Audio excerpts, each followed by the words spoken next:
another video of Wednesday Evening Read-Alouds. Let's watch Bubble Fluff.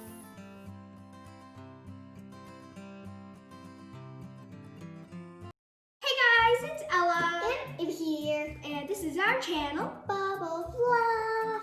Today we're going to be continuing to read from Harry Potter and the Sorcerer's Stone by J.K. Rowling. So let's Get to it.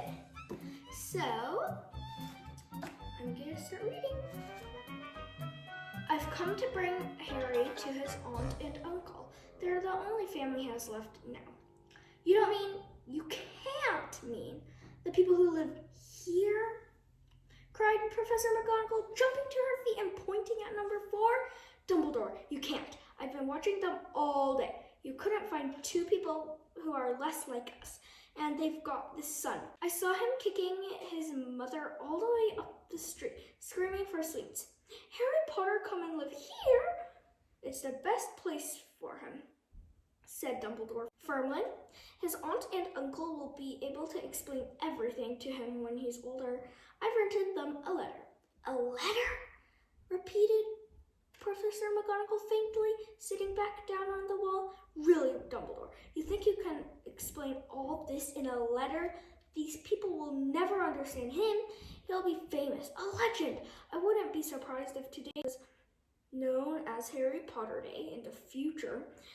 There will be books written about Harry. Every child in our world will know his name.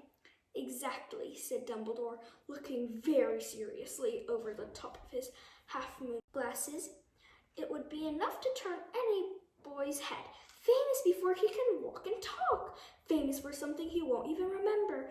Can you see how much better off he'll be growing up away from all that until he's ready to take it?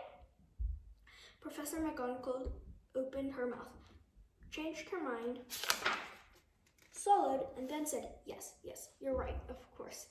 But how is the boy getting here, Dumbledore? She eyed his cloak suddenly as though she thought he might be hiding Harry underneath it. Hagrid's bringing him. You think it wise to trust Hagrid with something as important as this? I would trust Hagrid with my life, said Dumbledore. I'm not saying his heart isn't in the right place, said Professor McGonagall grudgingly, but you can't pretend he's not careless. He does tend to. What was that? A low rumbling sound had broken the silence around them.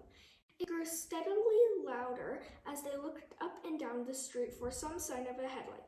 It swelled to a roar as they both looked up at the sky, and a huge motorcycle fell out of the air and landed on the road in front of them. If the motorcycle was huge, it was nothing to the man sitting astride it. He was almost twice as tall as a normal man and at least 5 times as wide. He looked simply too big to be allowed and so wild.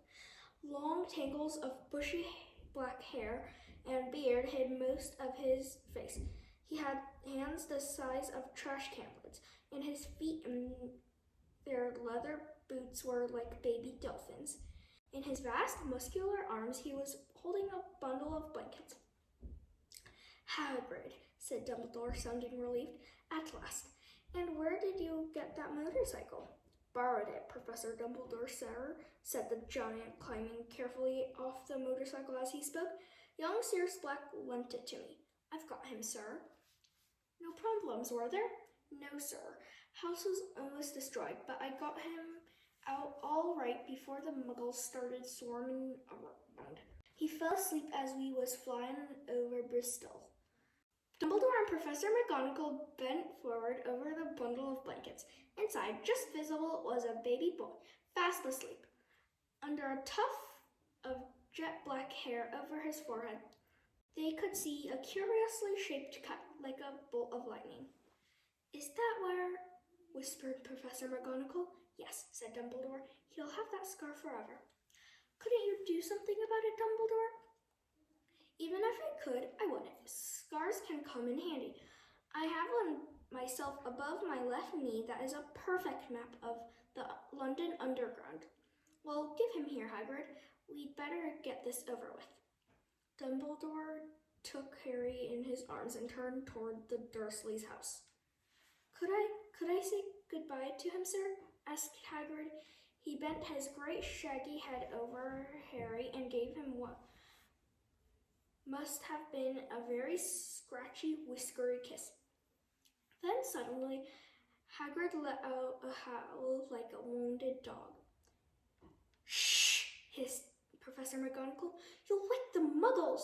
Sorry, sobbed Hagrid, taking out a large spotted handkerchief and burying his face in it. But I can't stand it. Lily and Jane's dead, and poor little Harry off to live with Muggles. Yes, it's all very sad, but get a grip on yourself, Hagrid, or we'll be found, Professor McGonagall whispered, patting Hagrid gingerly on the arm as Dumbledore stepped over the low garden wall and walked to the front door. He laid Harry gently on the doorstep, took a letter out of his cloak, tucked it inside Harry's blankets, and then came back to the other two. For a full minute, the three of them stood and looked at the little bundle. Hagrid's shoulders shook. Professor McGonagall blinked furiously, and the twinkling light that usually shone from Dumbledore's eyes seemed to have gone out. Well, said Dumbledore finally, that's that. We've no business staying here. We may as well go and join the celebrations. Yeah, said Hagrid in a very muffled voice. I'd best get this spike away. Good night, Professor McGonagall, Professor Dumbledore, sir. Wiping his streaming eyes on his jacket sleeve, Hagrid swung himself onto the motorcycle and kicked the engine into life. With a roar, it rose into the air and off into the night. I shall see you soon, I expect, Professor McGonagall, said Dumbledore, nodding to her. Professor McGonagall blew her nose in reply. Dumbledore turned and walked back down the street. On the corner, he stopped and took out the silver put-outer.